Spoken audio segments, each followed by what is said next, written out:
Saudara-saudariku yang terkasih, kita bertemu lagi. Kembali Anda berjumpa dengan saya, Pastor Igo Walerubun MEC, dalam Kisah Para Orang Kudus Setiap Hari. Hari ini tanggal 3 Juni, kita memperingati 3 orang kudus di dalam gereja kita.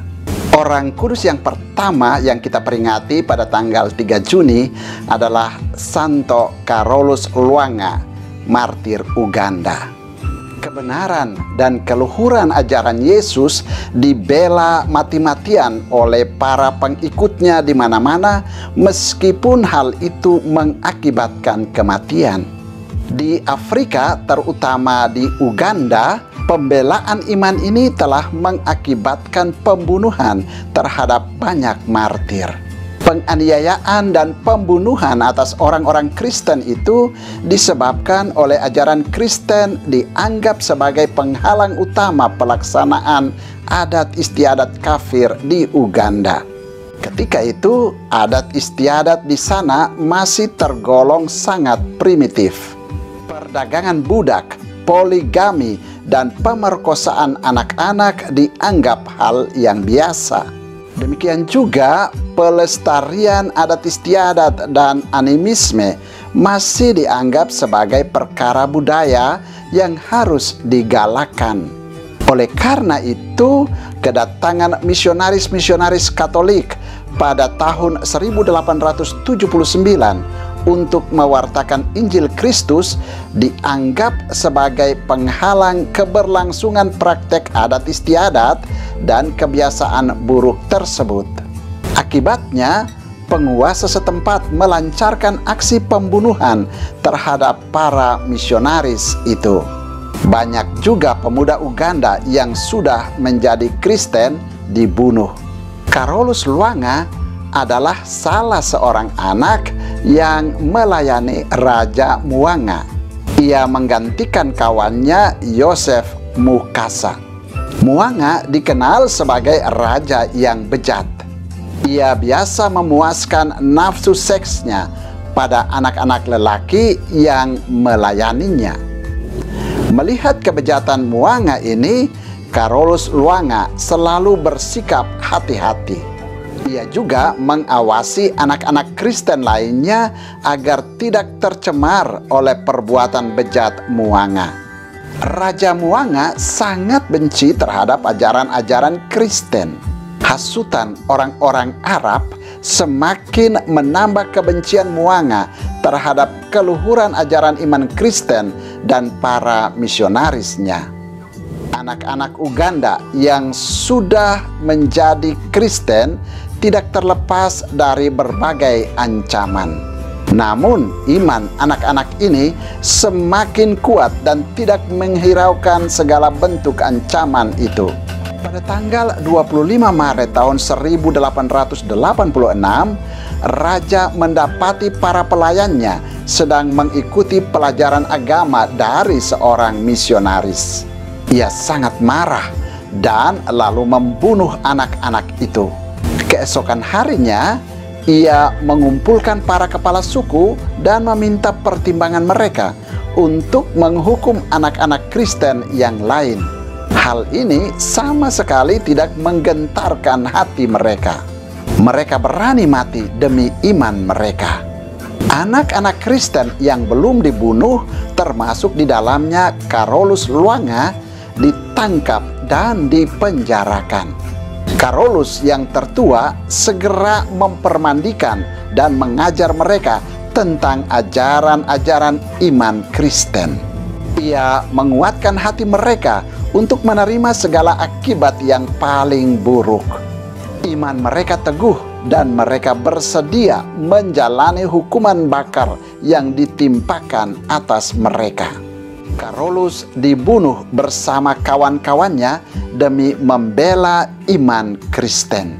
Mereka yakin bahwa Tuhan akan memberi mereka pahala di surga yang jauh lebih membahagiakan. Oleh Paus Paulus ke-6, Carolus dinyatakan sebagai kudus pada tahun 1964.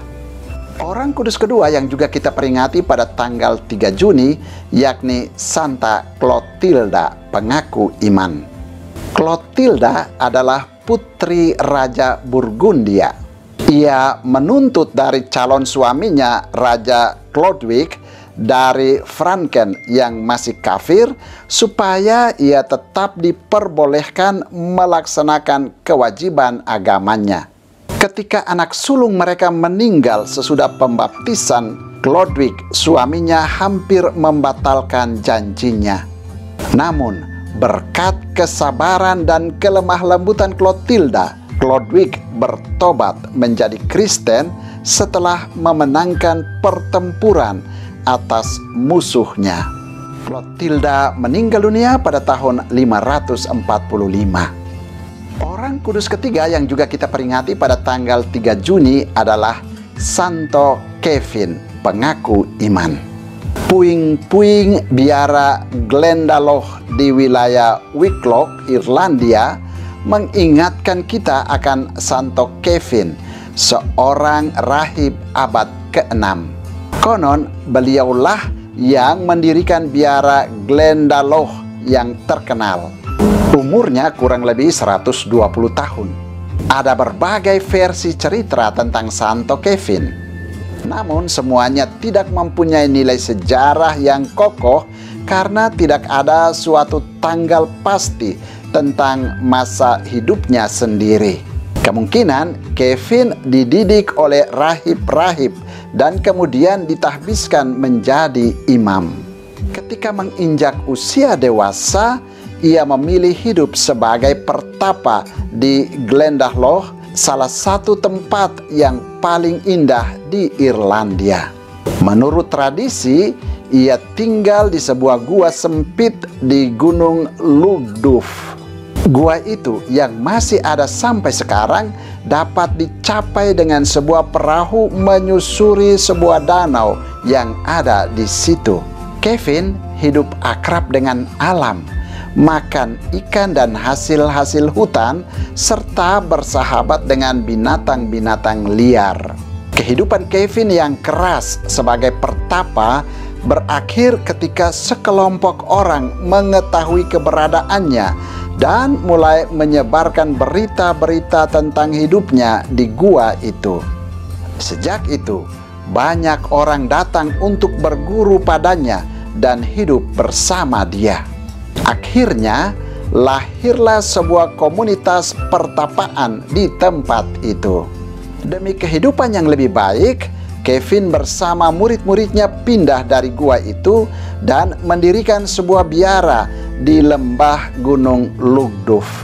Setelah kematian Kevin, Glendalough tetap merupakan pusat keagamaan dan pendidikan yang terkenal selama berabad-abad. Sejak itu, seorang uskup ditempatkan di Glendalough sampai tahun 1214 ketika Glendalough disatukan dengan takhta keuskupan Dublin. Dewasa ini, banyak wisatawan datang ke Glendalough untuk melihat bekas biara Kevin berupa sebuah bangunan biara, sebuah katedral, dan beberapa buah gereja. Glendalough merupakan salah satu tempat ziarah ramai di Irlandia. Saudara, demikianlah ketiga orang kudus yang kita peringati pada tanggal 3 Juni, yakni Santo Carolus Lwanga, martir Uganda, Santa Clotilda, pengaku iman, dan Santo Kevin, pengaku iman. Santo Carolus Lwanga, Santa Clotilda, dan Santo Kevin, doakanlah kami. Tuhan memberkati.